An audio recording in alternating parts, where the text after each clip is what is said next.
That if you want to have Christmas toys for your children, it might be the time to start buying them because the delay may be many, many months.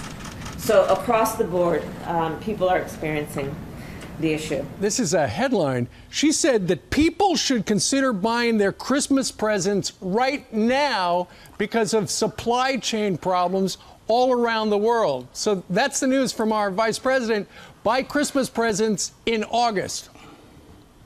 And that scares me because that sounds like shutdown. That sounds like we're going to expect that the economy is going to basically be locked down again. And that's frightening. Again, the Democrats have used the pandemic to control Americans. And basically, that sounds like a very dangerous warning sign. Now, a lot of people, they don't really seem to understand what's going on, but this is actually international.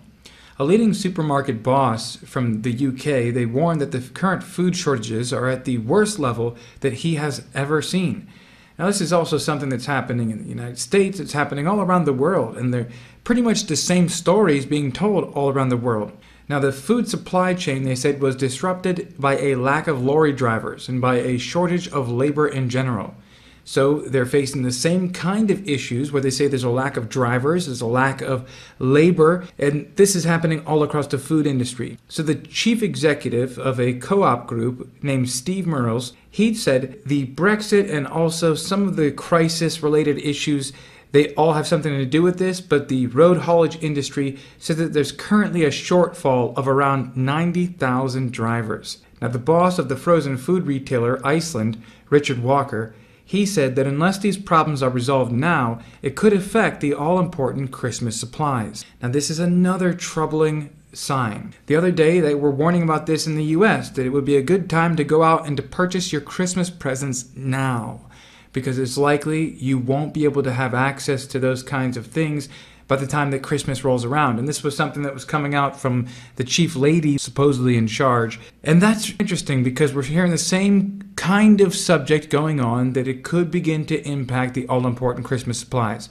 I think that what we're going to see is just about a shutdown of everything that is non-essential moving forward. That we're just not going to see these products anymore on the shelves. And it's made me think about a warning from Mises. He talked about the crack up boom. He talks a lot about the business cycle, but what is the final conclusion? Because I get this question a lot of times. What is the final conclusion of this, and when is it going to come? And Mises deals with this. And the ending, if you don't change your ways, is very, very difficult because it is a crack up. And it's just not a recession. It's just not a depression.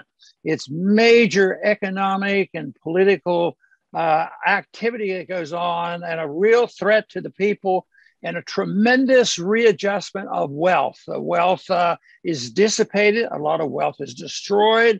A lot of wealth is taken out of the hands of the middle class. Even though it's been doing that right along, it gets very bad. But this is something people should understand. It's called the crack up boom. And the questions we are asking today is, you know exactly what it is, and I gave you a little hint there on what the crack up boom is. We'll talk some more about that, but also are there signs of it? Are there signs of the crack up boom, or is this just another recession? We've gone through recessions. I can remember recessions all the way back to the 40s, right after World War II. Recessions come and go, and because of our situation as having the reserve currency of the world and our willingness to spend endlessly because we can get away with it and we can manipulate interest rates, this has served our interests very well. And the Federal Reserve and Congress, through their mutual agreement, the Fed would print the money and the Congress would help spend the money, but the Fed would also do things secretly. And in a way, you'd have to say, well, they've been relatively successful in doing this and getting out of the recession. But eventually they can't do it. They run into a problem, and that is the crack up boom. And this is a very serious problem. And that's what we will be talking about today. Yes, Dr. Paul. And Ludwig von Mises, I would like to point out, he should be much more famous than he is, but it's very understandable as to why he isn't. It's because he was the one in 1922, the great economist, that showed logically and without a question of the doubt why socialism and communism cannot work. And that was 1922. The entire 1900s of the hundreds of millions dead did not have to happen if people listened to Ludwig von Mises, but of course they did not. Now, as far as the crack up boom, I do want to read a quote by Mises. And he said, "But then finally the masses wake up. They become suddenly aware of the fact that inflation is a deliberate policy and will go on endlessly. A breakdown occurs, the crack up boom appears. Everyone is anxious to swap his money against real goods, no matter whether he needs them or not, no matter how much money he has to pay for them." Now, the first thing that, the knee-jerk reaction of America is, oh, that can't happen here. That's just stuff that happens in Zimbabwe and other countries. Well, look at since 2020, 2019, look at what has happened here. Millions and millions of Americans would never have guessed that this is what would have happened to their country. So it absolutely can happen here. We are not immune from the consequences of bad ideas. And does it have to happen? Are we predicting it? No, but it absolutely can. And we better shape up and do the right things in order to avoid it. Daily Mail says Elon Musk posts cryptic tweet about the, quote, sun of the old world setting in a dying blaze of splendor. He tweeted The Guns of August. It's a book about the early stages of World War I.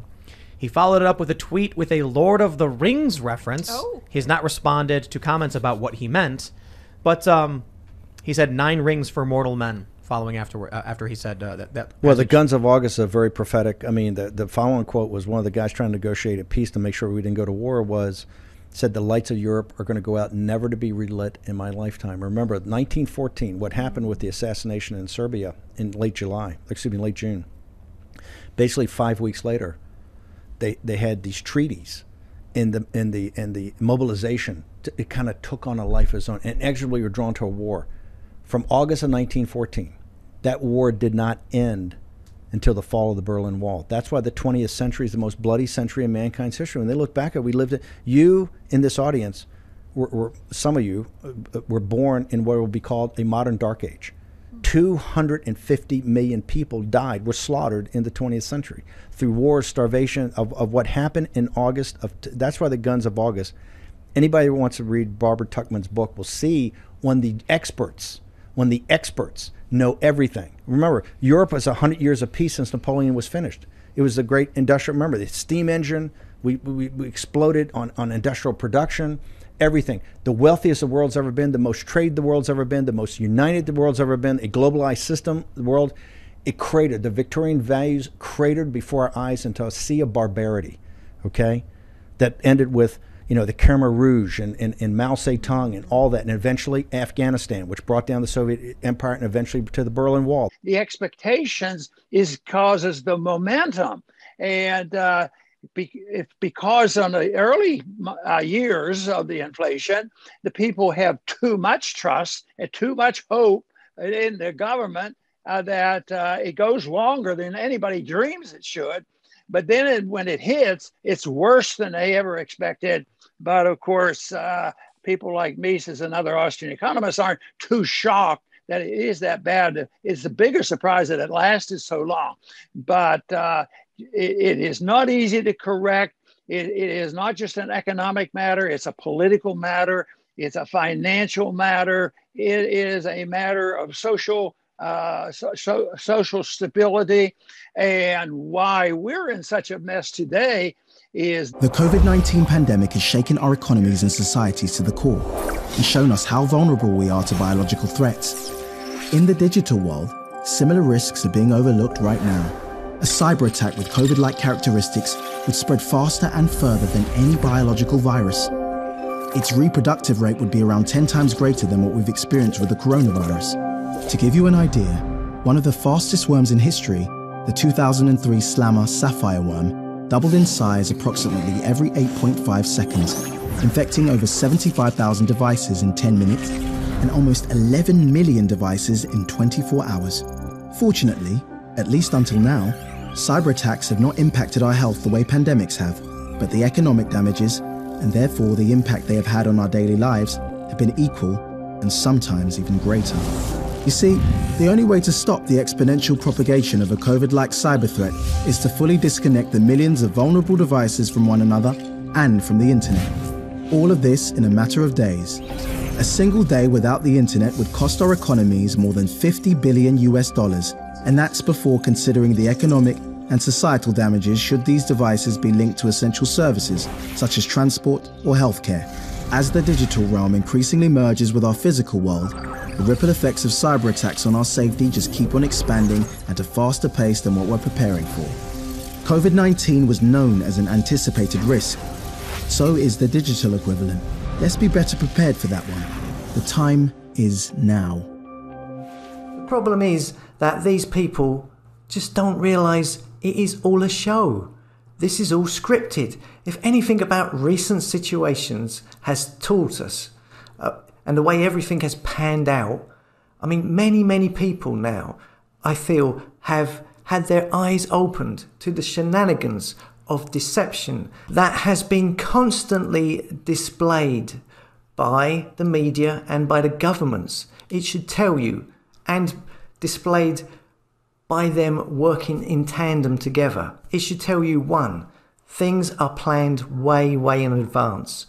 And what you're told in the media is nearly always to prepare you. You're always being told ahead of time what is going to happen. Like, look at today, all of the stories about food shortages, okay? We've had these for weeks now. And look today, we have Tesco's, Greggs, and Iceland saying, we may not have any food around Christmas time. Yeah?